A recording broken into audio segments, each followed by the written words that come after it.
సాయంత్రం 4 గంటలకు చిరంజీవితో ఎగ్జిబిటర్ల సమావేశం ఉండబోతోంది. పర్సెంటేజ్ విధానంలోనే పెద్ద సినిమా విడుదలపై చిరంజీవితో మాట్లాడనున్నారు ఎగ్జిబిటర్స్ అసోసియేషన్ సభ్యులు. సింగిల్ స్క్రీన్ థియేటర్స్ పరిస్థితితో పాటు రెంటల్ విధానంలో నష్టాలను కూడా అసోసియేషన్ చిరంజీవికి వివరించనుంది.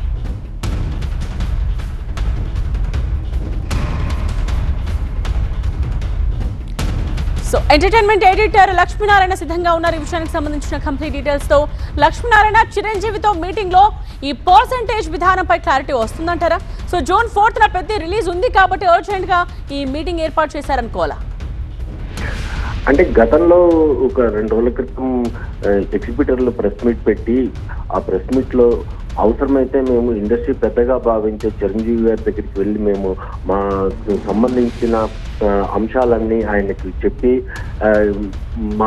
మేము ఎలాంటి బాధలు పడుతున్నామో, మాకు ఎలాంటి అసౌకర్యాలు ఉన్నాయో, ఈ పర్సంటేజ్ విధానం వల్ల ఈ లేకపోవటం వల్ల సింగిల్ స్క్రీన్లు ఎలా చచ్చిపోతున్నాయో, ఈ అంశాలన్నింటినీ ఆయనకు వివరించి ఆయన దగ్గర నుంచి కొన్ని సూచనలు తీసుకొని మేము కమిటీకి తెలియజేయాలనుకున్నామని వాళ్ళు ప్రెస్ మీట్ లో తెలంగాణ ఎగ్జిబిటర్స్ అసోసియేషన్ వాళ్ళు చెప్పారు.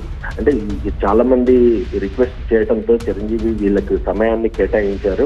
ఈ ప్రస్తుతం ఫిలిం ఛాంబర్ వేసిన కమిటీలో ఈ ఎగ్జిబిటర్ల కొన్ని వాళ్ళ కమిటీ సూచనలకి ఎగ్జిబిటర్ల కమిటీ చాలా అసంతృప్తిగా ఉండటంతో వీళ్ళు పక్కదారిలో చూస్తూ వీళ్ళ కష్ట నష్టాలని ఇటు కమిటీకి కూలంకషంగా తెలియజేయడం కోసం ఈ సమావేశాన్ని ఏర్పాటు చేశారని చెప్పుకోవాలి. అంటే పెద్ద సినిమా ఉండటం వల్లనే ఈ మీటింగ్ అంటే అది ఒక కారణము. కావాలని పెద్ద సినిమాని ఆపటానికి కోసం ఎగ్జిబిటర్లు కొంతమంది ఇలాంటి థియేటర్ల బంద్ అని కానీ, లేదంటే పర్సంటేజ్ విధానం కంపల్సరీ ఇప్పటి నుంచే ఇవ్వాలనే విధానంపై కొంత అపోహలు ఉన్న నేపథ్యంలో చిరంజీవిని కలిసి, ఇండస్ట్రీ పెద్దగా ఉన్న చిరంజీవిని కలిసి మా కష్ట సుఖాలు చెప్తాము, ఎలాంటి అపోహలకు తావివ్వకుండా ఉండాలనే ఉద్దేశంతో ఈ మీటింగ్కి మేము చిరంజీవిని రిక్వెస్ట్ చేశామని తెలంగాణ ఎగ్జిబిటర్స్ అసోసియేషన్ చెప్తోంది. అంటే ఈ మీటింగ్ తోటి దాదాపుగా ఈ పర్సంటేజ్ విధానానికి ఒక పరిష్కారం దొరికే ఆలోచనలు ఎక్కువగా ఉన్నాయని ఇండస్ట్రీ వర్గాలు భావిస్తూ ఉన్నారు.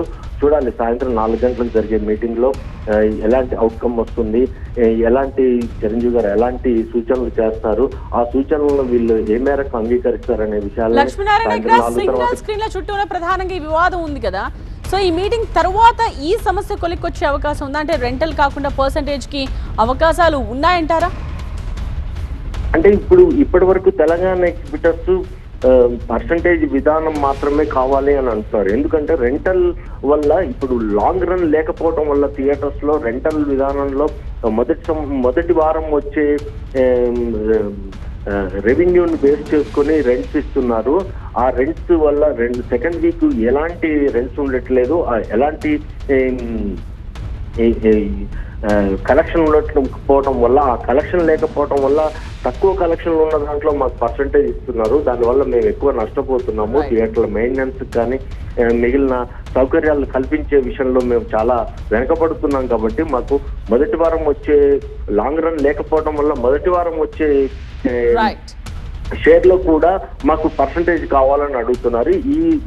ఈ రోజుతో ఆ పర్సంటేజ్ విధానానికి ఎంతో కొంత పరిష్కారం దొరికే అవకాశం ఉంది.